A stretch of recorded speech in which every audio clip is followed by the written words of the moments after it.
કેટલી બાજુ છે? 4 બાજુ. થઈ 4 બાજુ. 4 ખૂણા. આ ખૂણા ક્યાં 4? ક્યાં? 5 માં આવી ગયો. હાલો બીજો. ઓકે. હવે જો તમે આ પૂછો છો. તમે આ બાજુ. હવે અહીંયા જો તમે. અહીંયા જો શું બનાવ્યું? પિરામિડ બન્યો હોય ને. અને બાળકો હોય ને એને આપણે ઢાલો આવું કરીએ. ગોળો. ત્રિકોણ, કાટકોણ, લઘુ. થઈ ગયો. હવે બીજું. દરેક આમ હાથ. આ બાજુનો હાથ બધાયનો આમ હોય છે. હવે જુદા જુદા આકારો કરાવું છું તમને. જો આ બધી મારી દેન છે ક્યાંય તમને ચોપડીમાં જોવા નહીં મળે. હવે આ હાથ છે એને પણ આપણે આમ કરી દઈશું. એમાં જે ઘડિયા કે ગુણાકાર કરો એનો જવાબ અહીંયા આવશે. જે ચોરસ છે ને એ કરેલું જ છે અહીંયા. જો આવી રીતના ગોળ છે અહીંયા અને અહીંયા એનો આન્સર અહીંયા છે. પછી આ બેનો આન્સર અહીંયા છે. આ બેનો આન્સર અહીંયા છે. તેનાની જેમ જ એક આન્સર પહેલા ગોતી લેવાનો આપણે. ગમે હવે તમે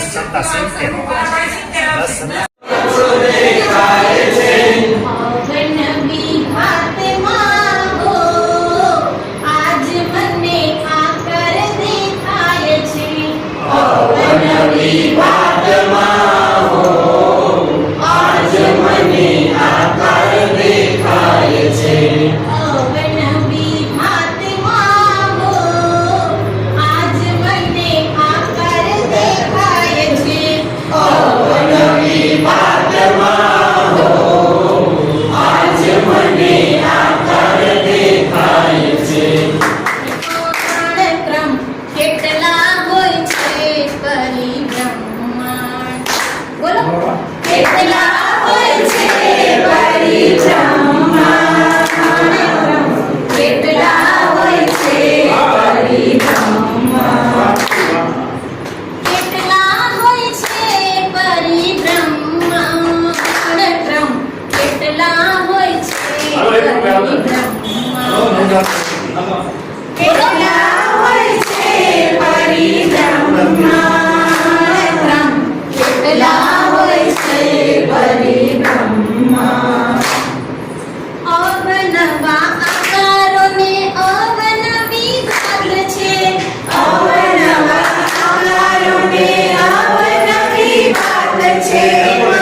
કેટલા હોય છે પરિબ્રહ્માંડ ક્રમ કેટલા હોય છે પરિબ્રહ્માંડ કેટલા હોય છે પરિબ્રહ્માંડ કેટલા હોય છે પરિબ્રહ્માંડ એમાં ષટકોણ ને કેટલા પરિબ્રહ્માંડ ક્રમ કેટલા હોય છે પરિબ્રહ્માંડ એમાં ષટકોણ ને કેટલા પરિબ્રહ્માંડ કેટલા હોય છે પરિબ્રહ્માંડ એમાં ષટકોણ ને સપરિબ્રહ્માંડ છે ક્રમ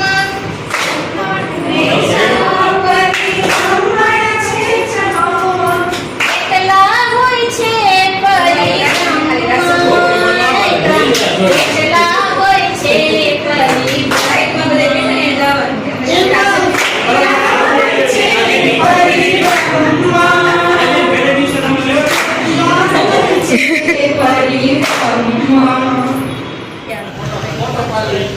ફોટો પડી જશે વિડિયો પાંચ છે જે નિસ્બતે જે M503 ખૂણાઓ અને આકારોનો ખ્યાલ મેળવે છે પેડાગોજી કે પ્રવૃત્તિ દ્વારા શિક્ષણ. હવે આ નીચે કોણ માપકનું વર્કિંગ મોડેલ છે જેના આધારે આપણે બાળકોને એક રમત દ્વારા પ્રવૃત્તિ આપણે કરાવી શકીએ.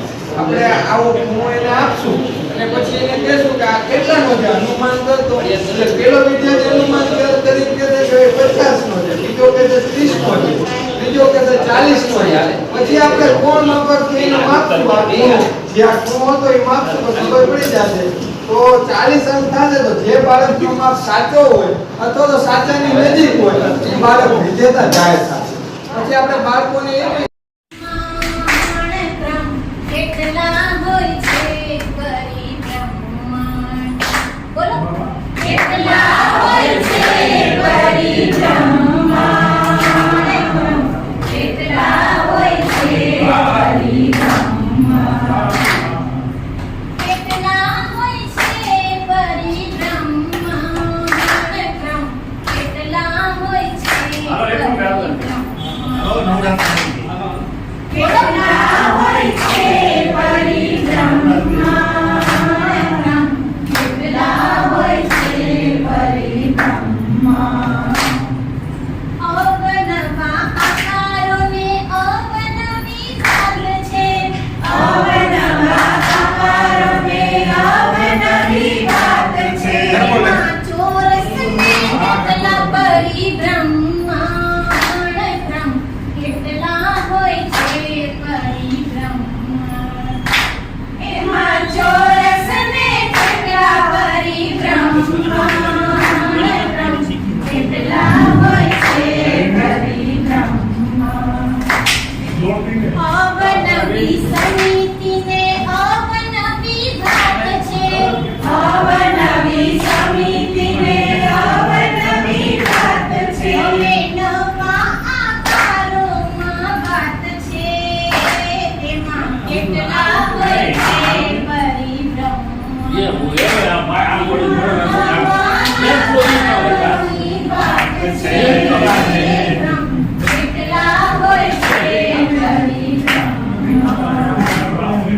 ચોરસ ને ચાર પરિબ્રહ્માંડ ક્રમ કેટલા હોય છે પરિબ્રહ્માંડ ચોરસ ને ચાર કેટલા હોય છે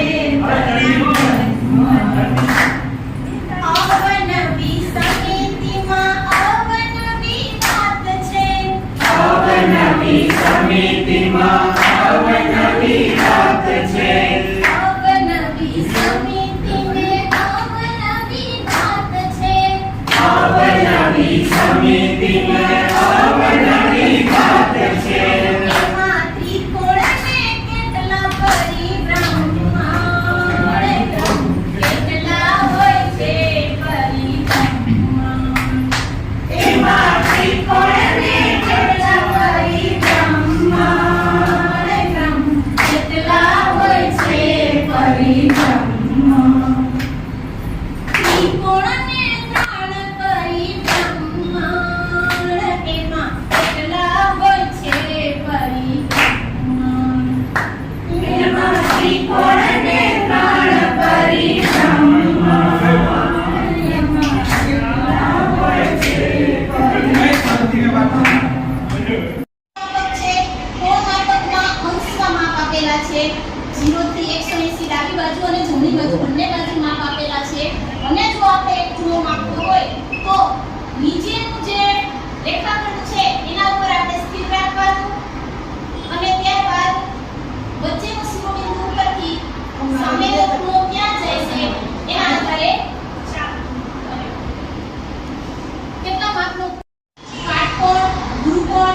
લઘુકોણ. એ ભાઈ 3 પ્રકારના ખૂણા છે. એટલે એ જોઈ લેશે એલ આકાર છે એલથી નાનો છે લઘુકોણ, એલ આકાર કાટકોણ છે એલથી મોટો છે ગુરુકોણ. ત્યારબાદ અલગ અલગ આકારો છે જે કુટી આકાર આપણે જે ચર્ચા કરી છે દ્વિપરિમાણીય આકાર. એ આકારોની આકૃતિ બનાવી અને બાળકોને બતાવ્યા છે કે આકારો બધા બતાવ્યા છે કે બધામાં અલગ અલગ પ્રકારના ખૂણા છે. તો એને ખૂણાની રીતના જોવા એ માટે નાના કાટખૂણિયા આવે છે કંપાસ. અત્યારે મારી પાસે મોટા કાટખૂણિયા લાવી દીધા. અને જોઈ કે આમાં પરફેક્ટ બેસે છે. એટલે નાના કાટખૂણિયા બાળકો રાખી અને એક પ્રકાર છે બતાવી શકે છે. નિર્માણ કરીને ત્યાં ઉગવાની હતી. તો દરેક લોકો એકઠા થયા અને વિચાર કર્યો કે શ્રેષ્ઠ શિલ્પીકાર, જે શિલ્પી હોય એને બોલાવો, શિલ્પકાર, શ્રેષ્ઠ શિલ્પકારને બોલાવવામાં આવ્યો અને એને કીધું કે ભાઈ આ સમસ્ત ગામનું એક કામ છે, આ મંદિર છે એનું આ નિર્માણ તમારે અહીંયા સારામાં સારી મૂર્તિ ઘડી અને બેસાડવાની છે. શિલ્પકાર છે એ તૈયાર થઈ ગયો અને એના હથિયારો લઈ એના વનવગડામાં નીકળી ગયો. આગળથી હાલે છે ને ત્યાં સરસ મજાની શિલા આવે છે, પથ્થર. એ પથ્થરમાં શિલ્પીને સરસ મજાની મૂર્તિ દેખાય છે ઈશ્વર.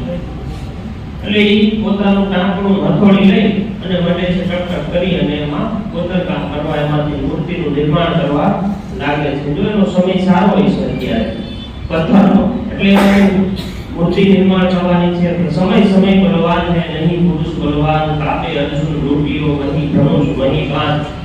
2-3 ટકોરા માર્યા અને પથ્થર કહે છે કે ભાઈ તું કોણ છે અને શા માટે મને આ ટાંકણી હથોડી વડે મારે છે? મને ખૂબ દર્દ થાય છે, તું અટકાવી દે તારું કામ. શિલ્પીકારી વાત કરે છે શિલ્પી કે ભાઈ હું આવી રીતે આમ એક શિલ્પી છું અને તમારામાંથી એક સરસ મજાની મૂર્તિનું નિર્માણ થશે અને મંદિરમાં આપણે મૂકવાની છે. પથ્થર ના પાડે કે ના, મને અત્યારે દુઃખ થાય છે, વેદના થાય છે, મારાથી આ સહન નથી થતું, તું આ રહેવા દે. શિલ્પી છે એ મૂકી અને નીકળી જાય છે. આગળ જાય છે ત્યાં બીજો પથ્થર આવે છે, ત્યાં પોતાના ટાંકડા અને હથોડી લઈને પડે છે કોતરકામ કરવા. સેમ ઓની જેમ છે એ પથ્થર કહે છે કે મને ખૂબ દુઃખ થાય છે. શિલ્પી છે બધી વાત કરે છે કે આવી રીતે સરસ મજાનું મંદિર નિર્માણ થવાનું છે, એમાં તમારે મૂર્તિ પ્રગટ થવાનું છે, બંધાવવાની છે. તો એ દુઃખ સહન કરી લે છે અને એ મૂર્તિ ત્યાં બેસાડી દે છે. આ વાતમાં અહીંયા અંત આવી જાય છે.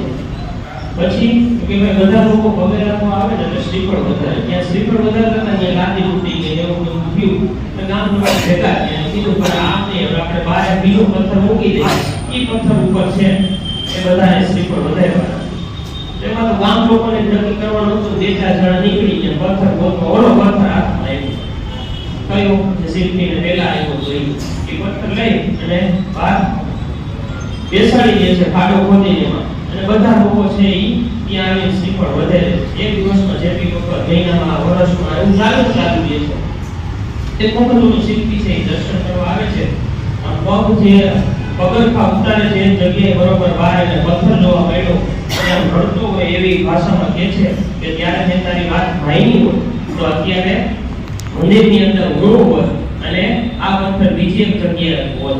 એટલે ટૂંકમાં જ્યારે તમારો સમય સારો હોય આવે ત્યારે એને જીરવી લેવાનો. જ્યારે વિકટ ઈશ્વર આપણને દુઃખ આપે છે ત્યારે એના કરતાં સારી પરિસ્થિતિ આપણા માટે તૈયાર હોય છે, પણ આપણે ધીરજ રાખવી જોઈએ. છેલ્લે વિપત પડે ન વલખીએ અને વલખે વિપત ન જાય, વિપતે ઉદ્યમ કીજીએ, ઉદ્યમ વિપતને થાય.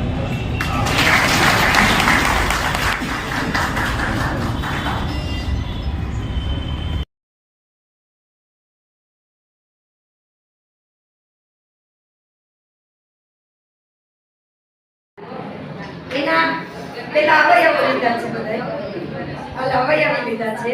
એમાંથી જે આ ખાનામાં બને છે બે અંકના સામાન્ય સમાન સરખા હોય આમાં લેવાના છે. એમાં 5 અને 6 ના અહીંયા સરખા લીધા છે અને 4 અને 5 ના અહીંયા સરખા લીધા છે. અને આ ત્રણેયમાં જે પાછા સરખા થાય સમાન એ વચ્ચે લીધા છે.